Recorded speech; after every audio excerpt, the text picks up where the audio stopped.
Elon Musk is often described as a genius, a visionary, or a billionaire who appeared out of nowhere. But that picture hides the real story.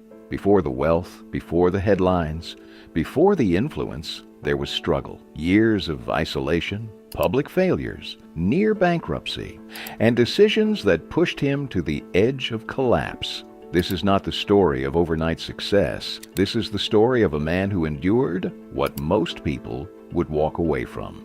Body early life. Elon Musk was born in 1971 in Pretoria, South Africa. From a young age, he was different, quiet, introspective, obsessed with understanding how things worked. That difference made him a target. He was severely bullied in school, both verbally and physically. At one point, he was beaten so badly that he was hospitalized. Instead of becoming bitter or broken, he turned inward. Books became his refuge. He read constantly, sometimes for 10 hours a day. Science fiction, physics, engineering, philosophy. This habit shaped his mind. While other children played, Musk trained himself to think deeply, logically, and independently. This was not talent, it was survival, leaving everything behind. At 17, Musk made a life-altering decision. He left South Africa alone. The move was risky. No safety net, no powerful connections, just a belief that bigger opportunities existed elsewhere. He moved to Canada first, taking on difficult, low-paying jobs. He cleaned the boilers, worked on farms, lived simply, sometimes uncomfortably.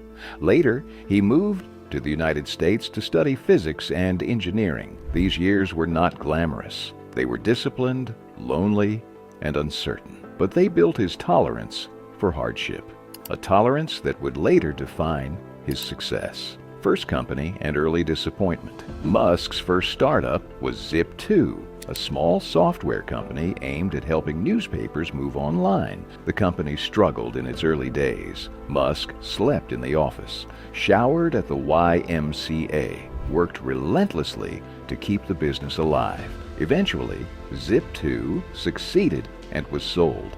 Musk made his first real money, but there was a cost. He was pushed out of leadership by investors. The company succeeded, but without him in control. For most people, this would have been enough. Financial security, validation, a reason to slow down. Musk did the opposite. PayPal, the success without control. He invested nearly all his earnings into his next venture, X.com. This company would later become PayPal. Once again, Musk worked obsessively. Once again, conflict followed. Once again, he was removed as CEO. PayPal succeeded. When it was sold, Musk became a multimillionaire. But notice the pattern. He gained money, but lost power. Success came with resistance, and he refused to let that define him. The most dangerous decision of his life. After the sale of PayPal, Elon Musk reached a point most people dream of. He was financially secure, globally connected, and free from pressure to ever work again.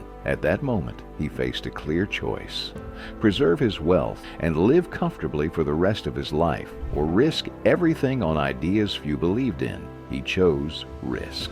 Instead of diversifying or protecting his fortune, Musk invested nearly all of it into two ventures: private space exploration and electric vehicles. At the time, both industries were considered financial suicide. Space was the domain of governments, not startups. Electric cars were slow, expensive, and unwanted. Musk founded SpaceX to reduce the cost of space travel and make humanity multiplanetary. He joined Tesla to prove electric cars could outperform gasoline vehicles. Failure came quickly. Rockets exploded on launch. Engineering timelines collapsed. Manufacturing costs spiraled far beyond projections. Critics mocked him publicly. Investors questioned his judgment. Confidence eroded with every setback. By 2008, both companies were burning cash at an unsustainable rate. Collapse was no longer a possibility. It was approaching fast.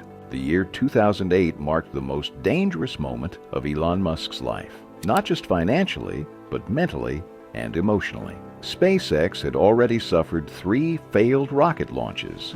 Each failure burned millions of dollars and eroded investor trust. By the time the 4th launch approached, there was barely enough money left to try again. Tesla was in even worse shape. Production costs were out of control. Cash reserves were disappearing fast. Employees feared layoffs. Investors hesitated as the global financial crisis froze capital across the world. Raising money during this period was nearly impossible. Banks were collapsing. Markets were panicking. Confidence was gone. At the same time, Musk's personal life was unraveling. A painful divorce, chronic exhaustion from extreme work hours, constant anxiety about losing everything he had built. He later admitted he was weeks, possibly days, away from bankruptcy. There was no safety net, no guaranteed rescue, no alternative path. Every decision carried enormous risk, but quitting was never considered. The only option left was to keep going. Relentless work under extreme pressure. During this period, Musk worked up to 100 hours a week, not to impress anyone, but because failure meant everything would end. He slept at factories,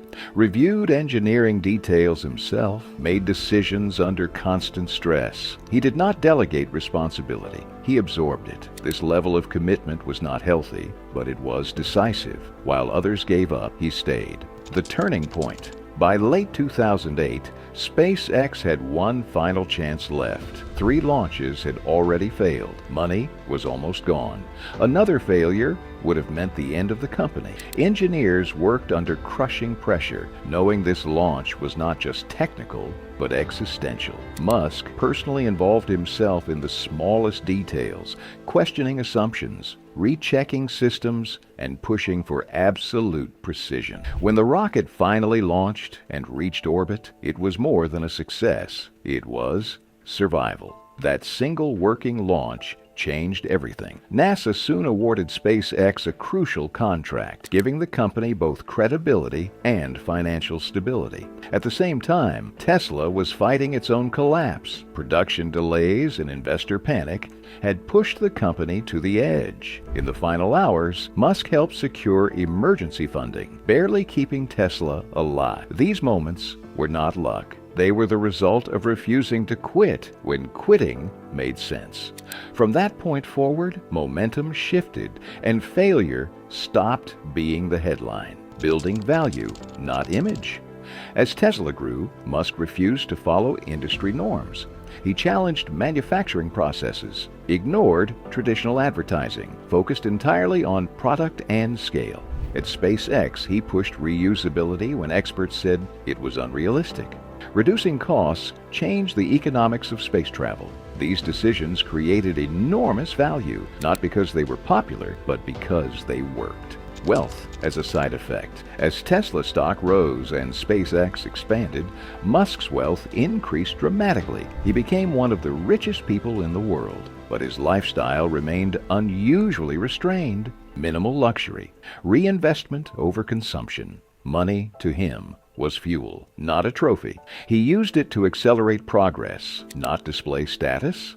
The peak Musk's rise was not smooth or linear. It was violent, uncertain, and deeply stressful. But it proved something important. Industries that appear untouchable can be disrupted. Failure does not define the end. Persistence under pressure creates leverage. His wealth is not the result of comfort, it is the result of endurance. Elon Musk became rich because he endured what most people avoid. He accepted isolation. He absorbed failure. He walked through pressure instead of escaping it. This is not a story to admire blindly. It is a story to understand deeply. If you want more real stories like this, not motivation, not fantasy, but truth backed by struggle, then subscribe to the channel, like the video, and share it with someone who needs perspective. Because behind every peak, there is a climb most people never see.